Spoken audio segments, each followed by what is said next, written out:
Olá, boa noite. É um prazer estar aqui com vocês hoje, fazendo a abertura desta live, a convite do nosso comitê, a quem eu agradeço pelo convite e pela confiança.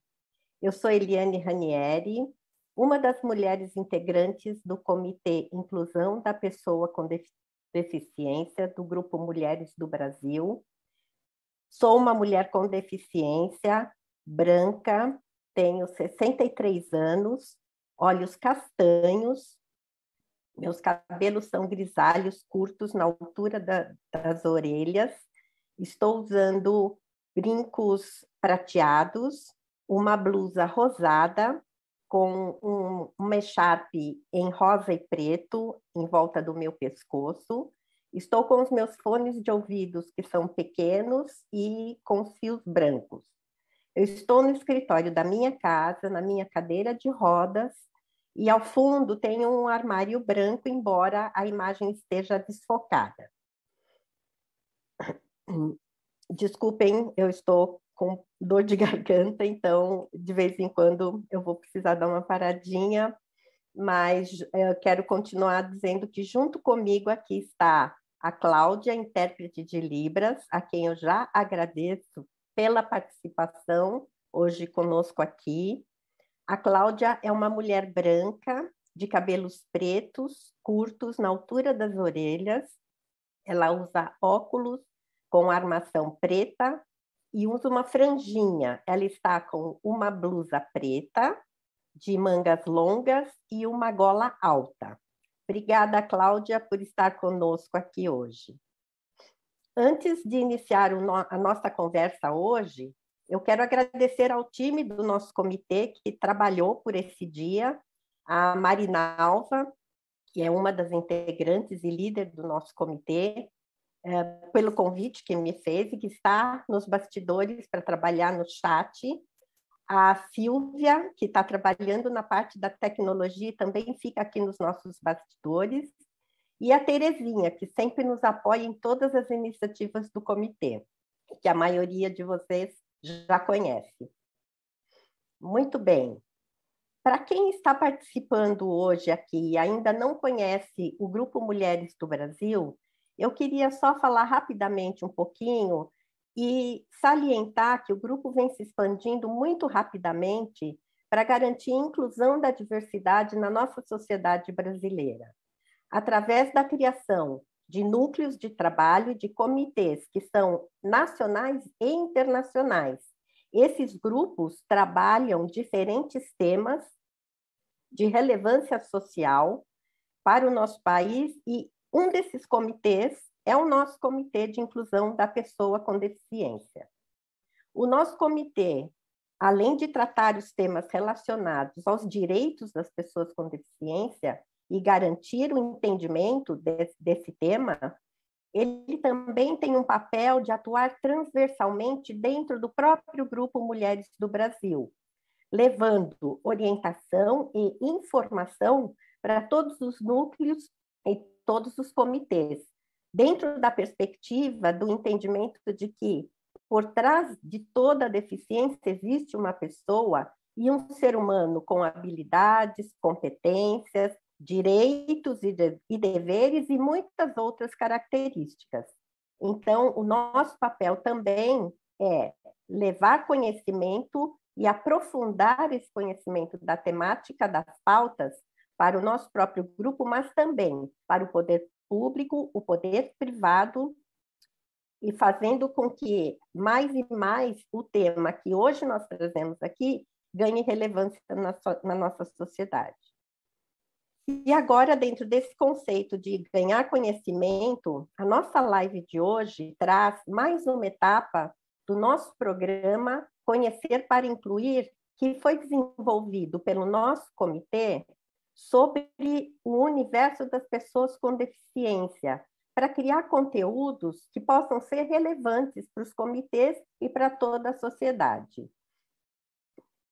Ao mesmo tempo em que a gente também proporciona uma discussão ampla e profunda para aproximar as pessoas e a sociedade do tema da pessoa com deficiência.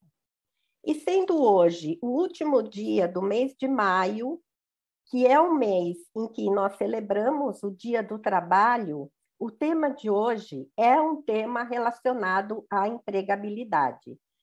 O nosso comitê não poderia deixar de discutir esse tema para poder compartilhar o assunto com vocês. E aí, o nosso comitê decidiu trazer uma pessoa que tivesse relevância dentro desse universo, que conseguisse trazer esse tema de maneira próxima e clara. E nós escolhemos uma pessoa que muitos já conhecem, ela é muito próxima do nosso comitê, já até participou ativamente, e eu tenho a honra e o privilégio de trabalhar ao lado dela. Então, eu queria trazer a Caroline Guinarra, que vai nos falar da inclusão de pessoas com deficiência dentro de desafios e perspectivas, né? A Carol é CEO e fundadora da Talento Incluir, é uma consultoria que já incluiu mais de 8.000 profissionais com deficiência no mercado de trabalho e que tem uma missão e um propósito de transformar a nossa sociedade e a vida das pessoas com deficiência. Carol, eu te recebo com muita honra e com muita alegria e te agradeço muito por estar aqui hoje com a gente, viu? Muito obrigada. Eu fiz um esforço muito grande para poder fazer essa abertura, porque eu queria estar aqui hoje, tá bom? Oi, Eli, muito obrigada. Eu que agradeço por você estar do nosso lado aqui.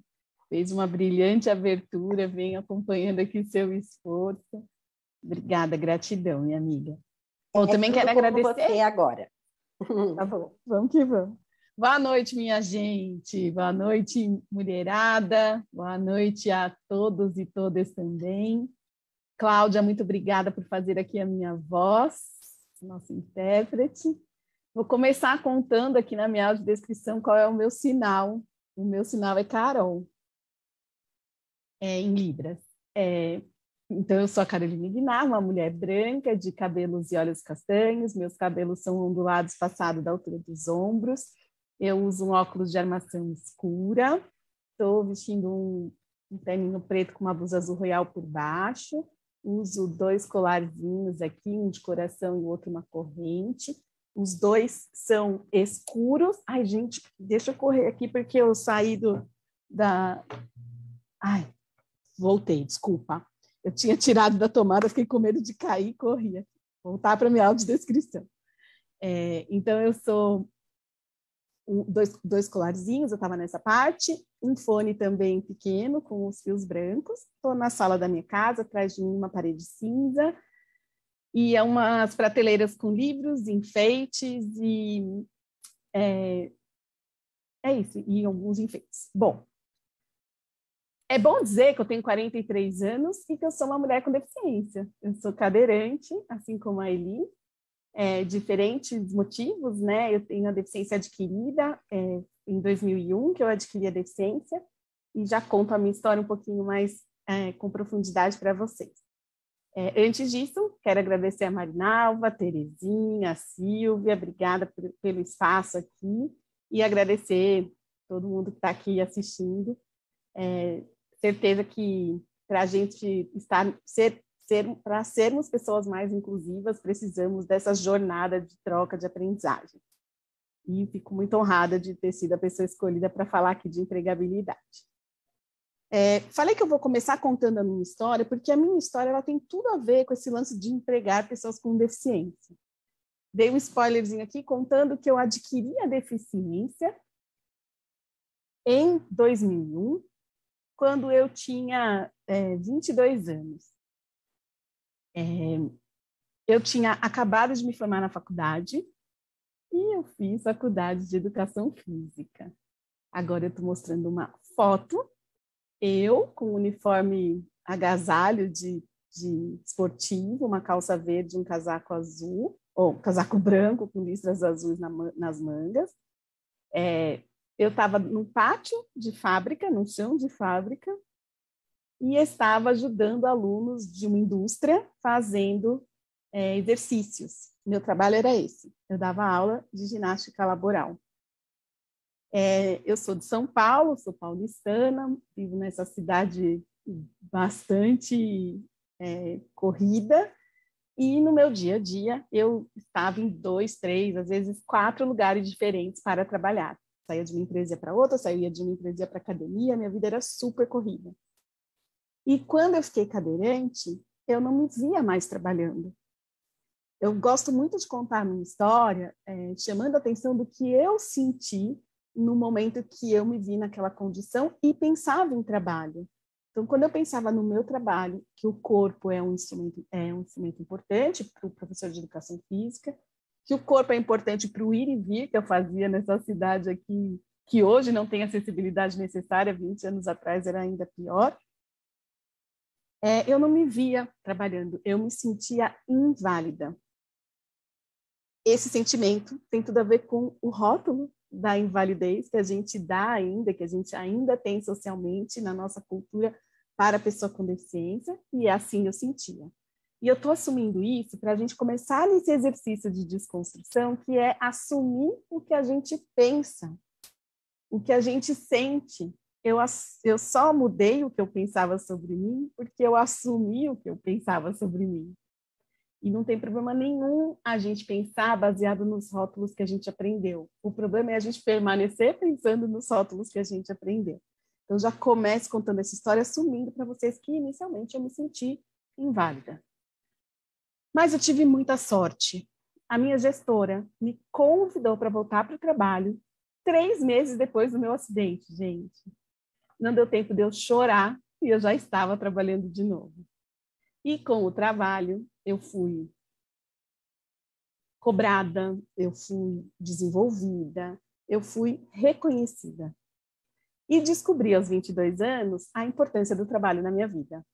Então, já que estamos falando de trabalho, eu quis contar essa parte da minha história, dizendo que hoje trabalhar empregando pessoas com deficiência aconteceu por causa da minha história, porque um dia uma empresa acreditou em mim, acreditou no meu potencial. E a partir da credibilidade, da confiança, da oportunidade que eu recebi, eu passei a desconstruir aquilo que eu pensava sobre mim. O preconceito muitas vezes está na sociedade, muitas vezes está na gente, muitas vezes está na sociedade e na gente. E na hora que a gente assume, a gente desconstrói. Bom, claro que foi muito desafiador voltar a trabalhar, né? Estou falando de 20 anos atrás, eu estou falando de uma área que o corpo é super importante. Então, nós, professores de educação física, ali, meus colegas de time, quando a gente se reunia para atividades práticas e, algumas vezes, atividades radicais.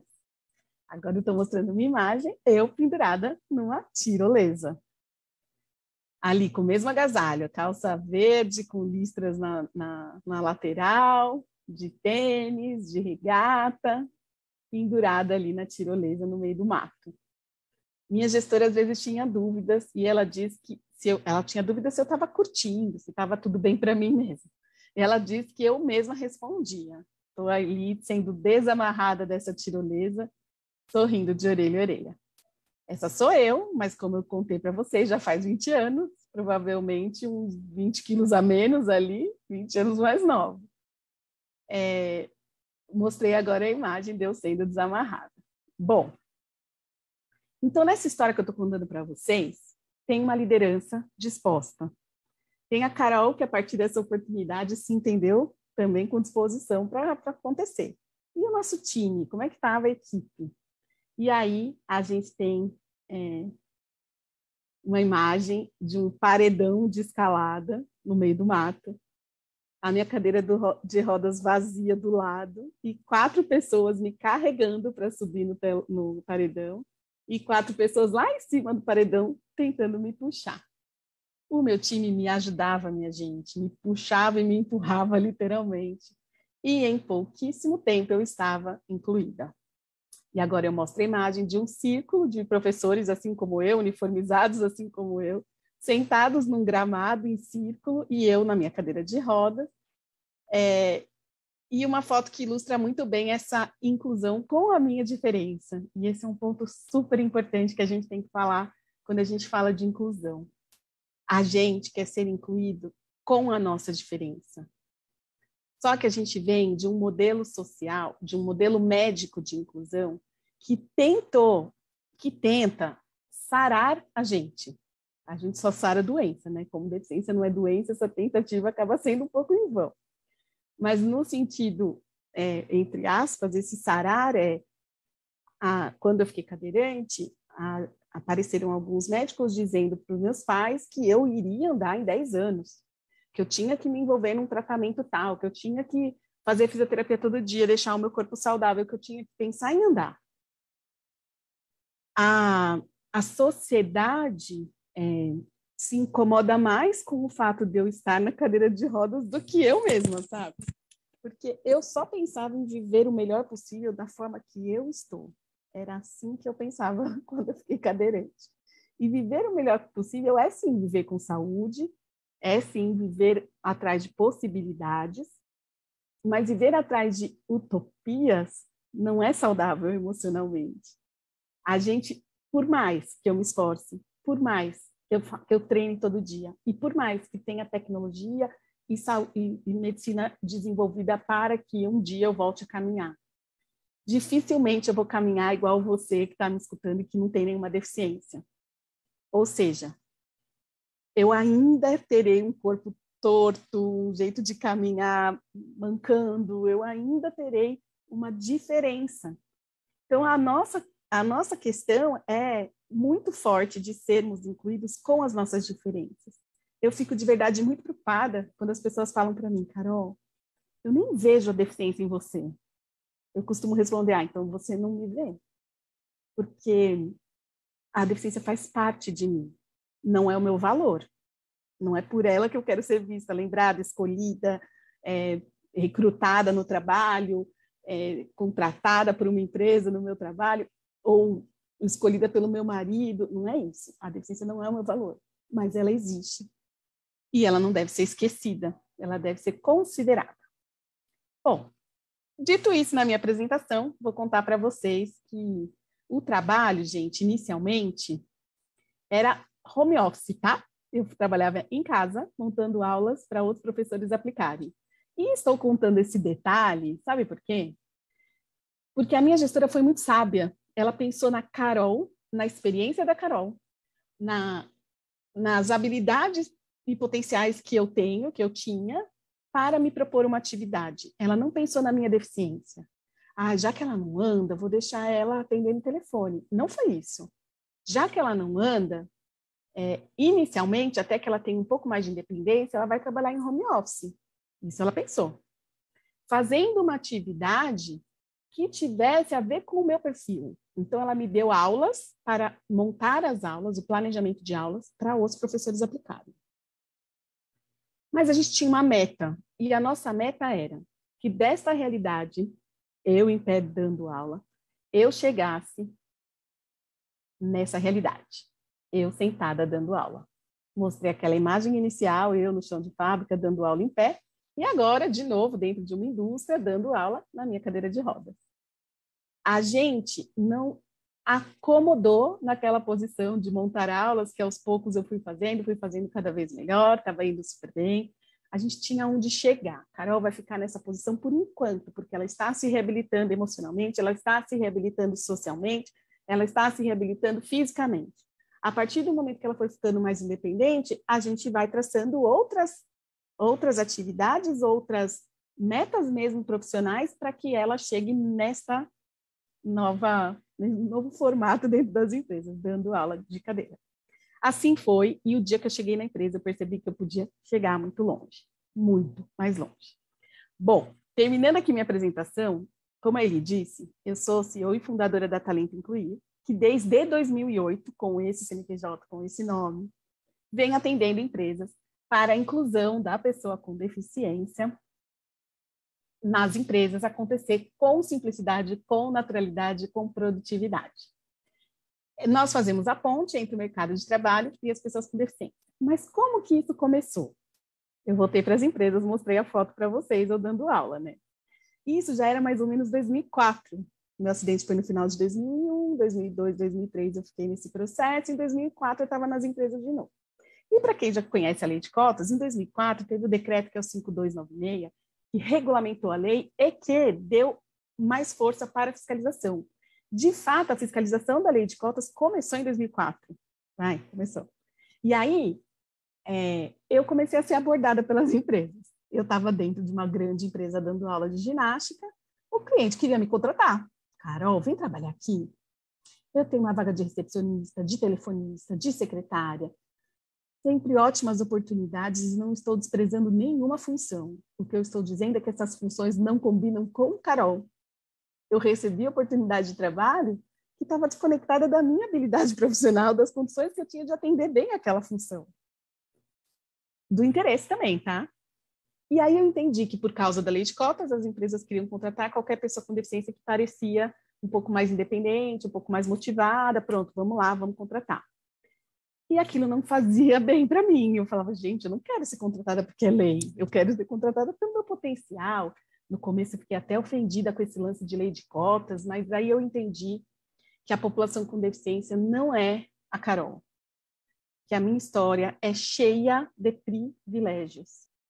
Privilégio de já estar formada quando o acidente aconteceu.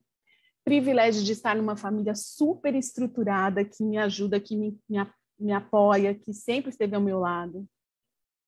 Privilégio de o trabalho bater na porta da minha casa. Então, eu percebi que eu sou uma exceção de uma população com deficiência expressiva, porque até onde a gente sabe de dados fidedignos, 1/4 da população tem algum tipo de deficiência. Então, é expressiva, né? A cada 4 pessoas que a gente conhece, deveria uma ter deficiência. E se isso não acontece, provavelmente é porque ainda estamos segregados. Estamos escondidos. Então, estamos escondendo nossa deficiência, porque isso também acontece.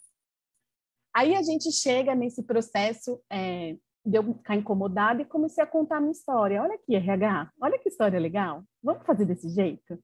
Vamos incluir a pessoa a partir do perfil dela e não a partir da cota? E assim começou, gente. Em 2008 eu fiquei sócia da Ju, por isso que essa empresa com esse nome chama Talento Incluir desde 2008. Mas já de 2004 para cá eu já estava fazendo esse trabalho, já fazia receita, eu já vendia treinamentos, eu já vendia preparação de gestor.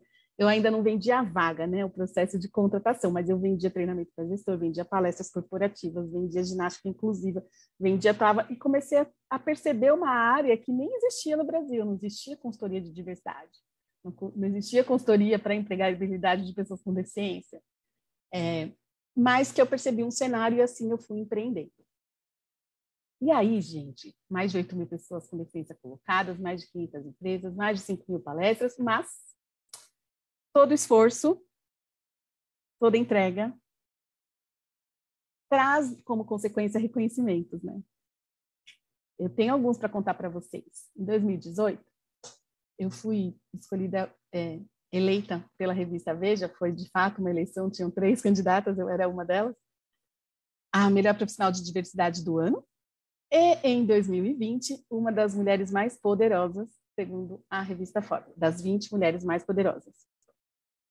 Estou contando esses reconhecimentos aqui, obviamente que eu sou vaidosa, fico feliz por ter conquistado esses méritos, por ser reconhecida pelo mercado, mas eu também estou contando para vocês, para a gente fazer uma reflexão juntas aqui. A minha história já deveria ter sido escutada com valor, já deveria ter sido percebida com o valor que ela tem antes dos títulos. O valor das pessoas está no caminho e não nos títulos. Ser reconhecida pela Veja, pela Forbes, pela Mulheres do Brasil para estar aqui com vocês, tudo isso continua sendo a partir da minha história de privilégios. Existe tanta história com tanto valor que não está na Forbes, tanta história com tanto valor que não está aqui palestrando para vocês. É importante a gente começar a prestar atenção no caminho das pessoas. Qualquer história olhada com mais valorização da nossa parte, de dentro para fora. Assim a gente começa a trabalhar o nosso comportamento mais inclusivo. Bom, dito isso, me sinto apresentada e vou começar a falar dos conceitos da empregabilidade. Até aqui está tudo bem. Se vocês tiverem alguma pergunta, quiser botar no chat, eu estou com o chat aberto, bota lá que a Eline me repassa. Eu vou palestrando aqui, mas gosto muito de ouvir se vocês tiverem alguma coisinha aí para interagir comigo, tá? Bom, vou começar com o princípio da equidade. O princípio da equidade é a base de qualquer tema da diversidade e inclusão, né? A gente não consegue começar a falar de inclusão sem olhar para essa questão. Eu gosto muito de mostrar a equidade a partir deste desenho que está aqui no nosso slide, que na primeira linha eu tenho 4 bicicletas iguais para atender 4 pessoas diferentes. Uma pessoa cadeirante, um homem alto, uma mulher, um rapaz mais baixinho. Na linha de baixo, eu tenho 4 bicicletas diferentes para atender esses corpos diferentes. Eu adoro mostrar a equidade com essa imagem, porque nessa imagem fica muito claro que a hora que eu dou o instrumento certo, fica em pé de igualdade. Todo mundo está ali com um instrumento que adequa ao seu corpo. E se a gente reparar bem, não é só a bike acessível para a mulher cadeirante. A gente tem uma bike maior para o homem que era maior, uma bike menor para o rapazinho que é menor. A única bike que estava boa na linha 1 era da mulher, todas as outras não estavam adequadas aos corpos. Então, equidade não é só para pessoa com deficiência, não é só para pessoa preta, não é só para mulher, equidade de gênero, não é só para a comunidade LGBT. Equidade é para os diversos, para todas as diferenças humanas.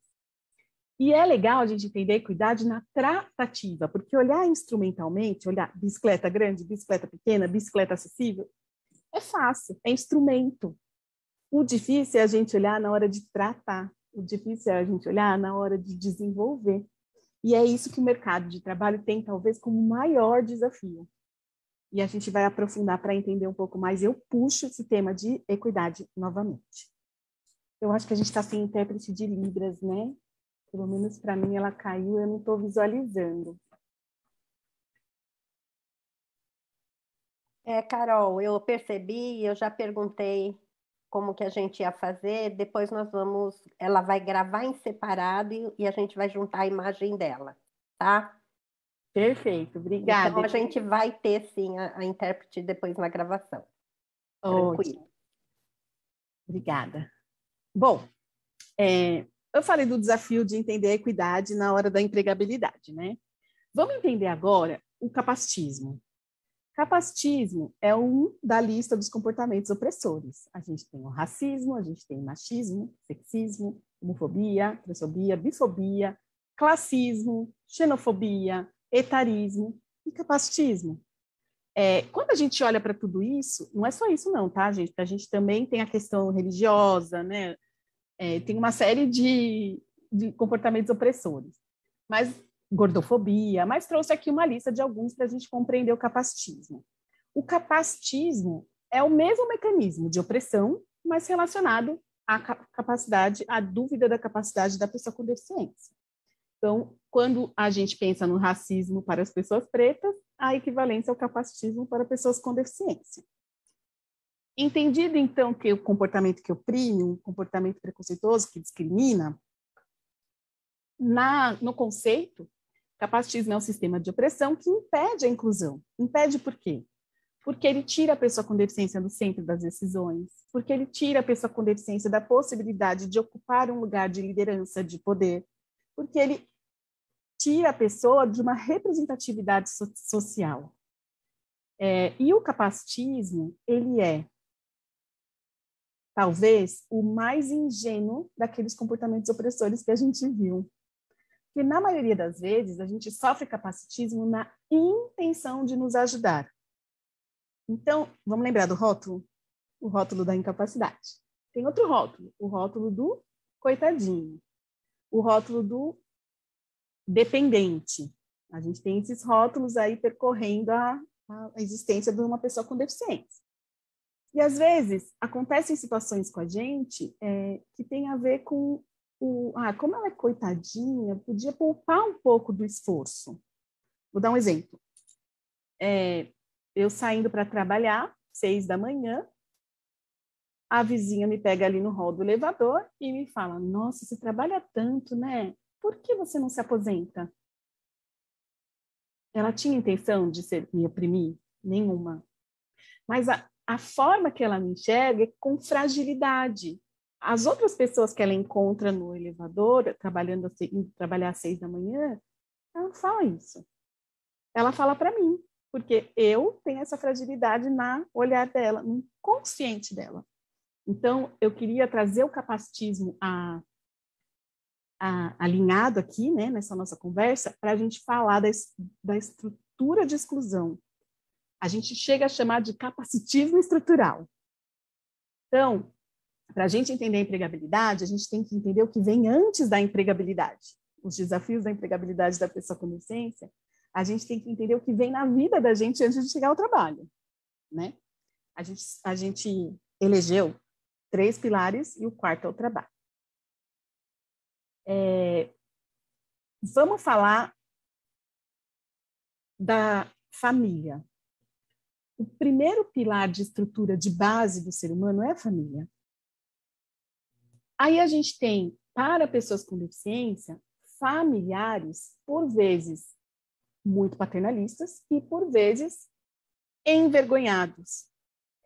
Não assumem ou querem fazer a pessoa com deficiência não ter deficiência. Tudo isso é opressão. Quando a gente fala do envergonhado, tem a ver com o conceito histórico. Quando a gente recebeu na humanidade, né, na história da humanidade, as religiões, o cristianismo, veio o rótulo de que pessoas com deficiência não podiam mais ser exterminadas, porque até então eram exterminadas, mas depois veio a questão de que pessoas com deficiência são castigos que as famílias receberam. Então, ainda existem familiares que sentem vergonha dos seus filhos com deficiência. Existem familiares que não dão a independência que uma pessoa com deficiência poderia ter por paternalismo. É difícil ser mãe. Gente, eu sou mãe. E a minha filha não tem deficiência, e eu sei o quanto a gente tem uma tendência paternalista pela maternidade, pela paternidade. E ter uma criança com deficiência, isso aumenta, né, exponencialmente essa proteção. Aí a gente tem também dentro dos lares, dentro das famílias, a família que quer que a pessoa com deficiência não tenha mais deficiência. Então, aquela família que vai atrás da melhor tecnologia, aquela família que fica o tempo todo na perspectiva de que a pessoa com deficiência não tinha que ter deficiência. Tudo isso é opressão. Então, começamos aí com uma das bases que vem antes da gente chegar em idade economicamente ativa, né? E quando a pessoa não nasce, né, ela adquire, ela está nesse mesmo pilar família. E se essa família não tem essa base, essa estrutura, ela vai sofrer a mesma opressão na idade que for, que a deficiência chegar na vida dela. O segundo pilar é a saúde. Como é a saúde no Brasil? Quando a gente pensa na nossa saúde, a gente sabe da carência que a gente tem, né? Aí a gente pensa nessa carência somada a uma deficiência.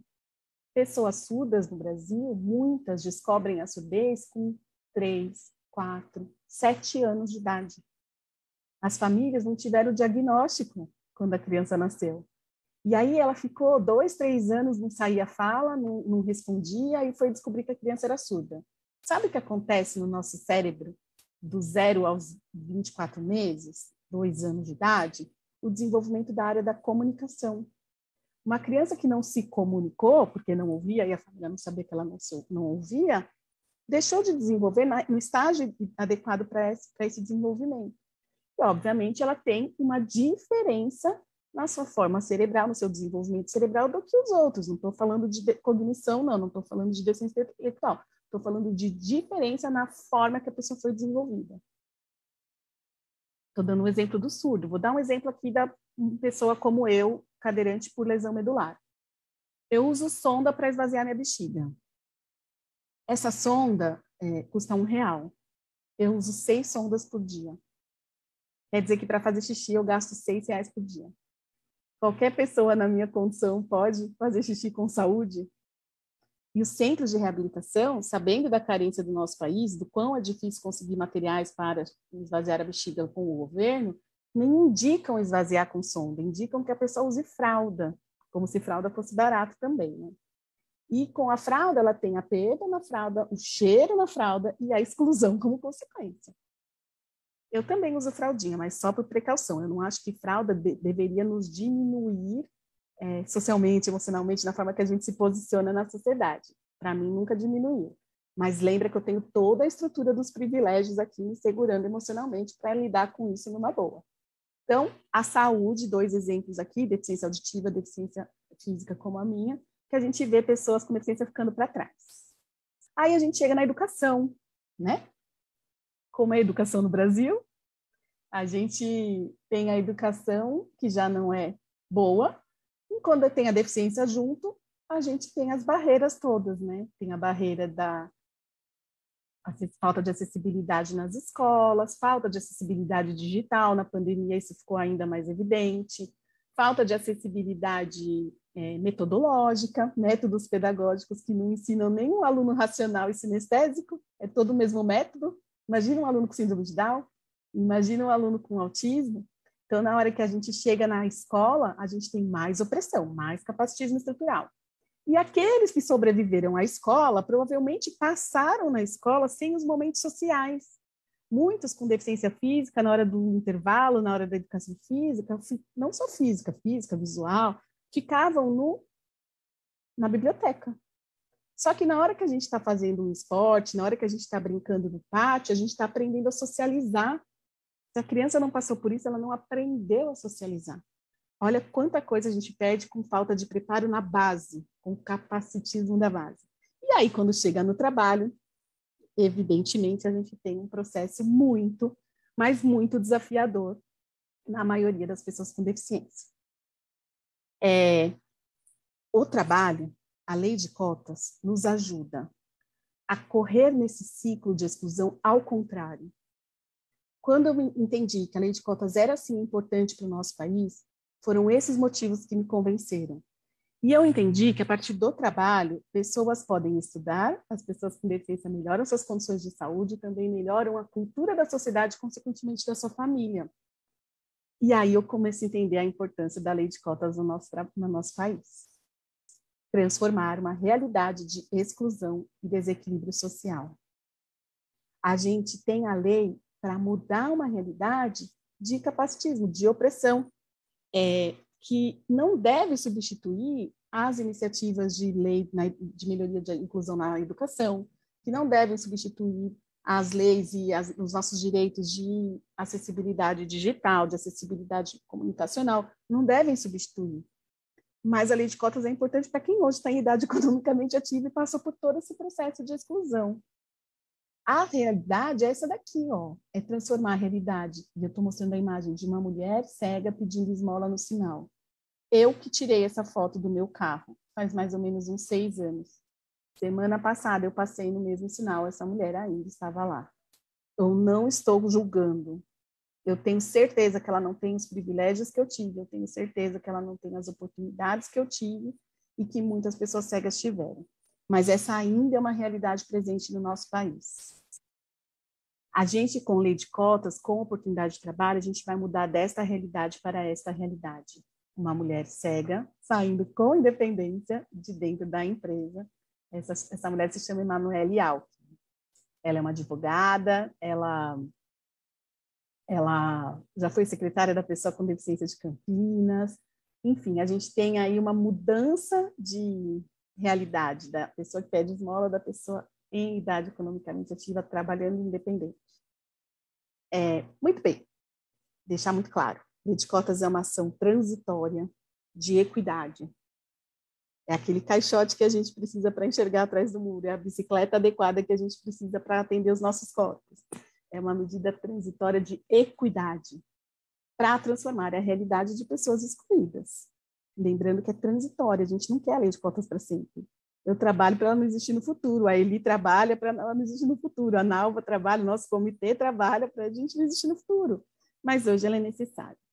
E é importante dizer que pessoas prontas para o trabalho não precisam da lei. Então, quando a gente olha, né, o que a lei traz, hoje, no movimento das empresas, obviamente, a gente tem transformado a realidade de muitas pessoas, mas o mercado de trabalho espera pessoas prontas. E a gente precisa dizer para as empresas que os prontos precisam sim de oportunidade, mas não é para eles que a lei existe. A lei existe para a gente tirar pessoas que, se não fosse pela lei, não estariam na sua empresa. Aquelas que já entregam, aquelas que já batem meta, aquelas que já estão, né? Então, precisa da regra, precisa cumprir lá os 2, 3, 4, 5%, o percentual que a lei estipula de acordo com o número de funcionários, mas o que falta é enxergar o objetivo da lei. Muito bem. E ainda falando dela, a inclusão nas empresas, ainda falando de desafios. Ele começa por obrigação. As empresas contratam pessoas com deficiência por obrigação legal. 99,9% das empresas que a gente atende aqui na Talento Incluir chegaram na gente para cumprir cota. Eventualmente aparece uma que fala assim, já tenho a cota cumprida, eu quero só fortalecer a minha cultura. Mas a maior parte vem aqui por causa de obrigação. E essa que quer fortalecer a cultura também começou por obrigação. Então, a gente tem a inclusão sendo movimentada pela obrigação. Às vezes, por conveniência. Estamos num movimento que diversidade é pauta, né? Diversidade é cool, diversidade está no auge. Então, a gente vê movimentos da negritude, movimento das mulheres em cargos de liderança, movimentos da LGBTQIA+, movimentos de diversidade nas organizações que estão trazendo valor para a diversidade. E algumas empresas, então, contratam porque querem mostrar responsabilidade social, porque querem colocar no comercial, porque querem colocar no marketing, porque querem se aproximar do público, vender para a gente. A inclusão acontece, então, por conveniência. É conveniente para mim, eu vou fazer.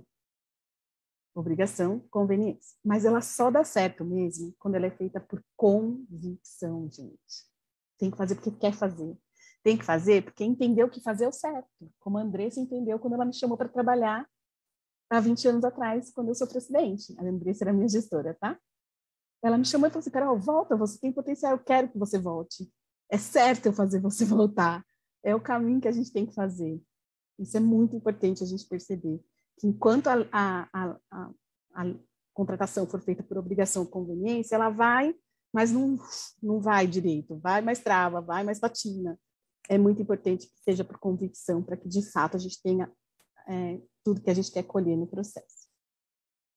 E aí, assim, só para a gente trazer um checklist e um pouquinho mais aprofundado para cumprir o tema aqui que eu me comprometi com vocês, de desafios e perspectivas, eu vou começar nos desafios trazendo esse assunto que eu acabei de falar. Lei e a convicção. Então, como desafio, é a lei. Vou explicar por quê. E como perspectiva, é a gente fazer, a partir da lei, as empresas entenderem que a inclusão deve ser feita por convicção. Por que a lei é um desafio?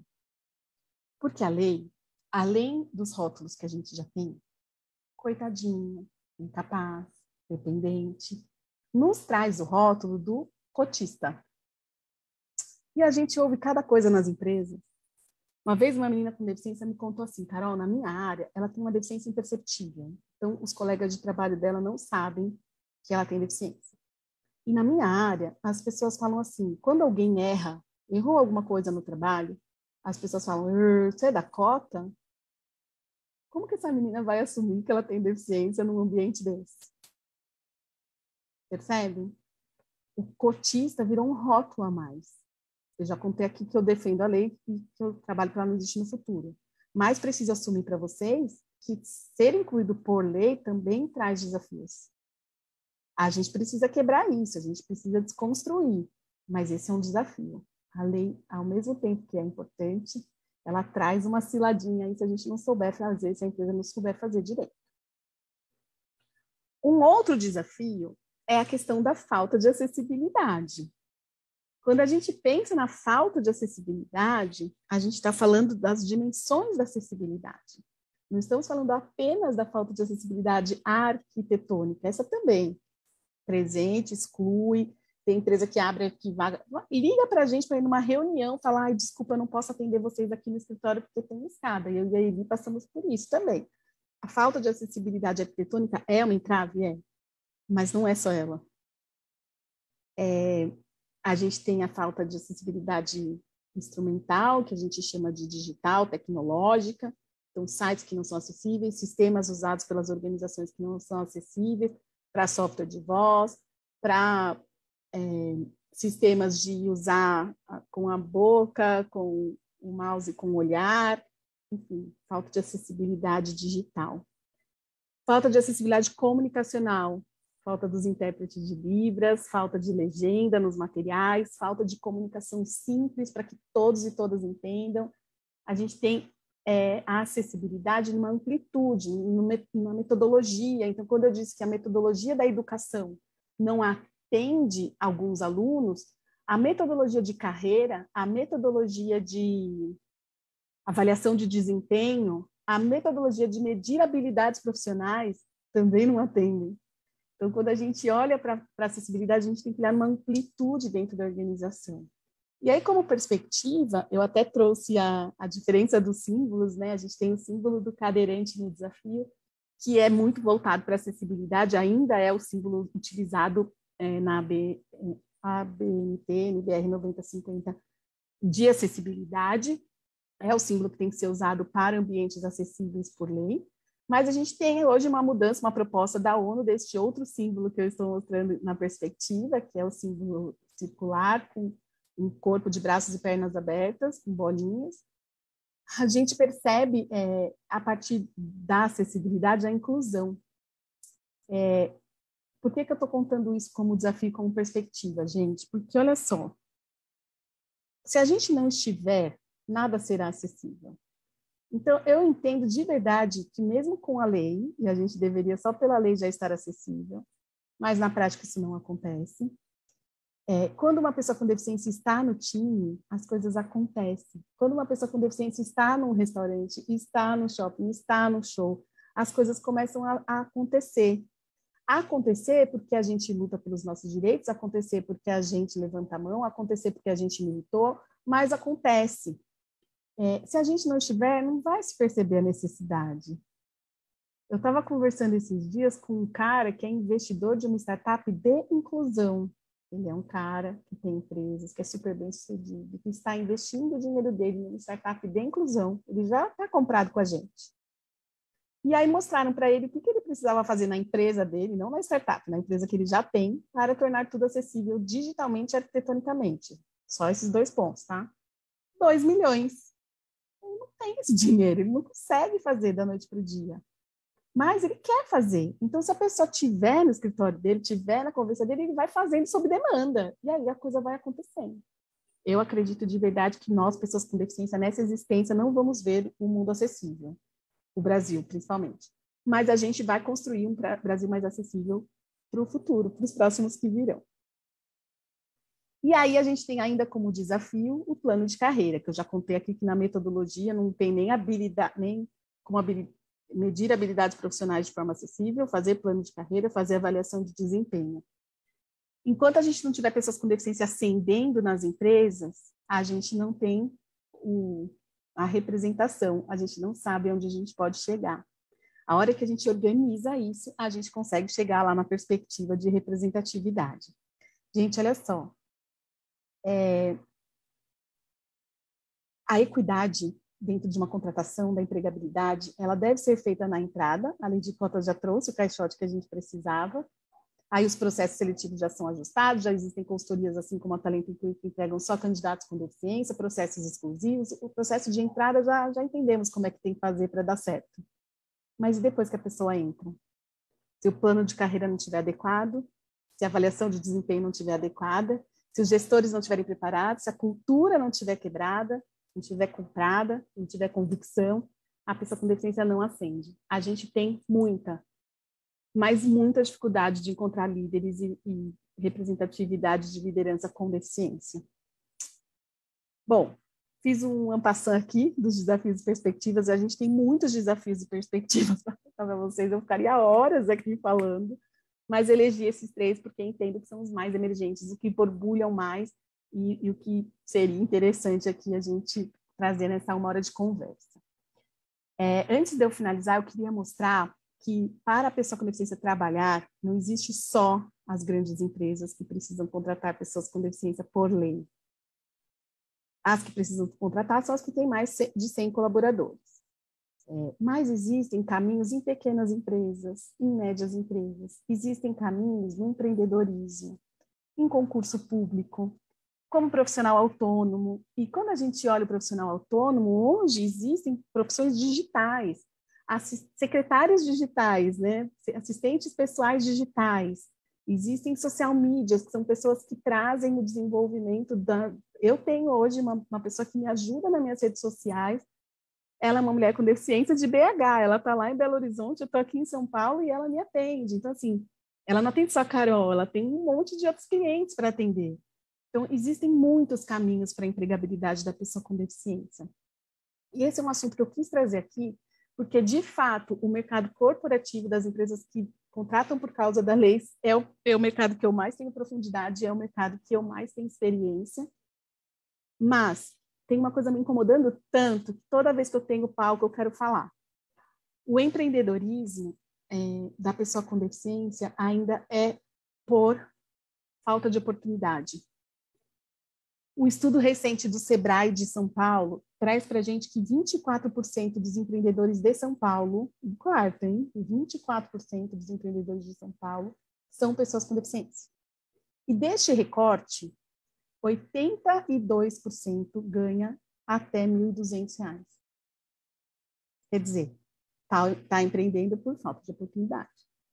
E eu venho incentivando bastante nas minhas redes sociais que as pessoas empreendam por escolha, por opção. Porque enquanto a gente empreender por falta de oportunidade, a gente vai ter esse resultado aí. E a falta de representatividade na sociedade para inspirar, né, os próximos que virão. Bom, minha gente, dito isso, a dica final é para a inclusão dar certo. A gente precisa de disposição, vontade de fazer. Na minha história, eu contei aqui que a minha gestora, Andressa, disse: Carol, eu quero fazer, vamos fazer, bateu na porta da minha casa. A gente precisa de informação. Em diversidade, e essa palestra tem esse objetivo de trazer mais informação. Em diversidade, a gente tem cada vez mais conteúdo nas redes sociais, conteúdo na internet, conteúdo em fóruns, para a gente se informar, para a gente fazer o tal letramento. É importante? É importante. Mas sem convivência não adianta nada a gente estudar, porque é a convivência que faz tudo aquilo que a gente leu virar conceito intrínseco. Só sei incluir quando eu somo a informação com a convivência. Reforça aquilo que eu li, traz experiência para aquilo que eu li, e aí sim vira uma sabedoria. E, por fim, na dica, a atitude. Não dá para incluir só estudando, tem que incluir no dia a dia, tem que incluir só com vontade, também não adianta. A gente tem que incluir fazendo algo para a inclusão acontecer. E o fazer algo, gente, pode ser coisas pequenas atitudes. Por exemplo, quantas pessoas com deficiência você que está me ouvindo segue nas redes sociais? Quanto compartilhamento de conteúdo da inclusão de pessoas com deficiência você faz, você recompartilha, você leva para a sua rede? Então, pequenas atitudes já nos fazem aliados. Aliado não é só aquele que tem simpatia pelo tema, aliado é aquele que tem atitude para o tema. Muito bem. Dito isso, eu vou finalizar, assim como eu comecei, contando mais um pedacinho da minha história. Quando eu fiquei cadeirante, meu maior sonho era a maternidade. Eu não sabia se eu podia ser mãe, mas rapidinho eu entendi a paraplegia. Rapidinho eu estudei anatomia na faculdade, não precisaram me contar que eu não ia andar mais, eu já tinha sacado, mas a maternidade era uma dúvida. E era uma dúvida porque eu não via a representação. Eu não vi na novela Mulher Cadeirante, eu não vi no filme, eu não vi no meu dia a dia. E aí, eu perguntei para o médico, posso ser mãe? Ele, pode, mas olha, se é seu sonho mesmo, você não quer correr riscos de não ter, de não conseguir, tenha filho antes dos 30. Eu tinha 22 anos. Falei, doutor, eu vou ter filho com 25. Ele falou, menina, você já tem namorado? Falei, não tenho, mas vai dar certo. Vai dar certo, porque tudo na vida é meta. E assim foi, me casei com o Tato, tivemos a Clara. Aqui uma foto da minha barriga, uma foto de eu na cadeira segurando a Clara, bebezinha num jardim. A gente já juntas mostrando nossa forma de se relacionar, de parceria com a Clara maiorzinha, 12 anos por aí. Foto da família feliz, aquela foto de porta-retrato pousada, mãe, filha e marido. Não é de porta-retrato mais, né? É de redes sociais. E mais do que isso, essas fotos, essas imagens, essa conquista da maternidade, o que eu mais considero sonho conquistado é o papel e a influência que eu tenho na vida da Clara. Estou mostrando um vídeo da Clara quando tinha 7 anos, andando na minha cadeira de rodas reserva. E aí ela foi transferir para o sofá, igualzinho eu transfiro. Puxou uma perninha, puxou a outra, como se ela não mexesse as pernas.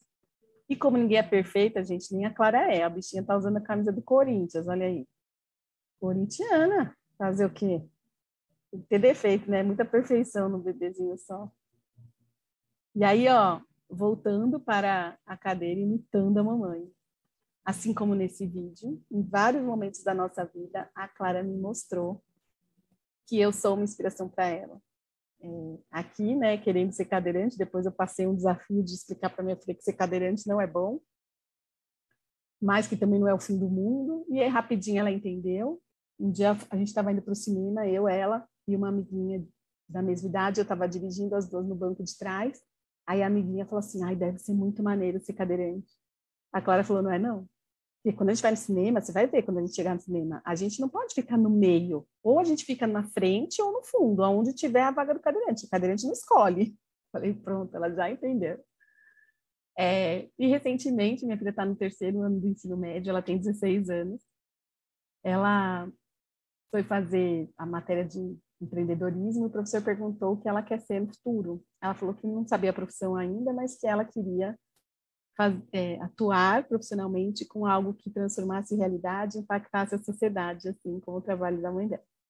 Hoje, ela aparentemente escolheu o curso dela, Ciências Sociais, estou aqui super orgulhosa, mas pode ser que ela mude ainda, né? Ainda não terminou o ensino médio, tem um caminho pela frente. É isso, minha gente, que pai, que mãe não se orgulha de ter o filho inspirado na gente, né? E eu tenho certeza que eu tenho essa figura de inspiração para minha filha, e o trabalho tem a ver com isso. Não é só o trabalho, mas o trabalho tem a ver com isso. O trabalho me dá autoestima, me dá independência, me dá poder de decisão, me dá força para exercer a maternidade. Então, o trabalho é essencial na vida de todas as pessoas, inclusive de nós, pessoas com deficiência. Ai, falei tudo, eu acho.